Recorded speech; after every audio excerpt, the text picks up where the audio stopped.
particular video is about project selection and initiation.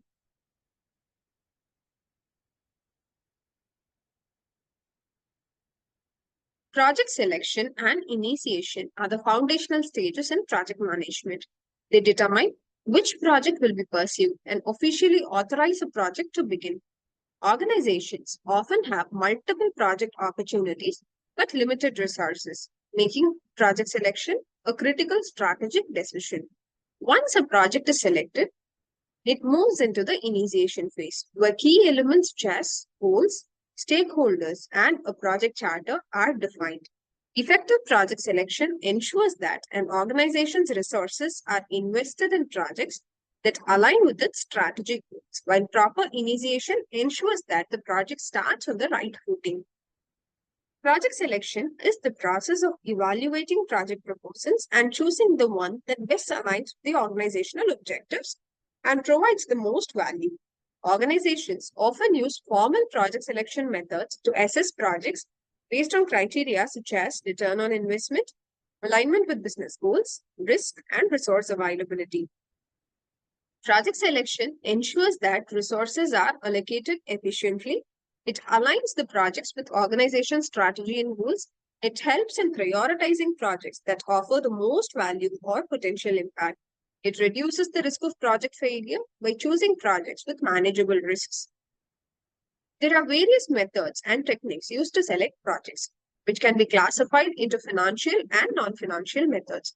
The financial methods are net present value, which is the present value of future cash flow. The project with the highest net present value will rightly be selected.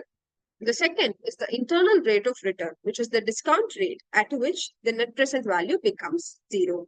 Any project which has the greater IRR would be selected. Payback period, which is the period within which the initial investment can be incurred back. A project having the least payback period would be the most ideal. The last financial metric is the benefit to cost ratio.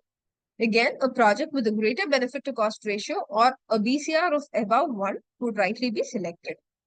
The non-financial metrics include strategic alignment, ensuring that the project aligns with the vision, mission, and objectives of the organization. Second, a scoring model where weights are assigned to the different elements of the project and the project having the maximum score gets selected. The third is the feasibility study, where we do an analysis of whether the project is within our limits of feasibility. And then we'll be able to rightly deliver the project. The last is expert judgment, where we seek expert opinion on whether the project can be done or not. Project initiation is the formal start of a project after it has been selected. The goal of the initiation phase is to define the project at a high level, identify stakeholders, and establish a project charter that authorizes the project to begin. Purpose of project initiation. Initiation clearly defines the project's objectives, scope, and deliverables. It provides authority to the project manager to utilize organizational resources, identifies key stakeholders and their roles in the project, ensures that everyone involved understands the project's goals and boundaries.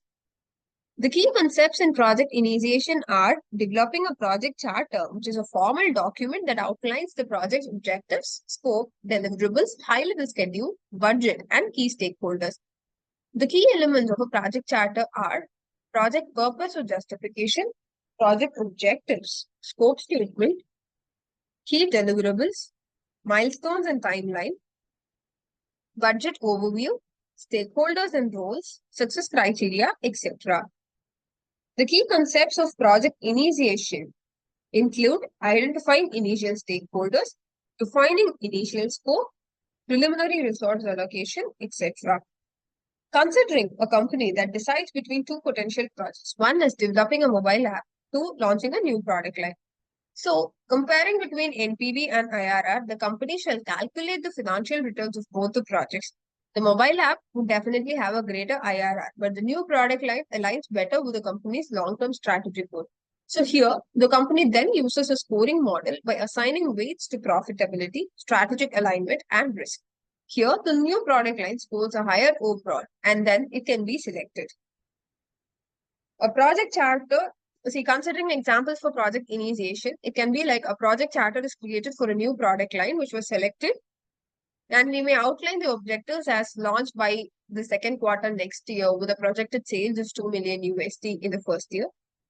Key stakeholders, including the marketing team, product development team, and the sales department, shall be identified and their rules be documented.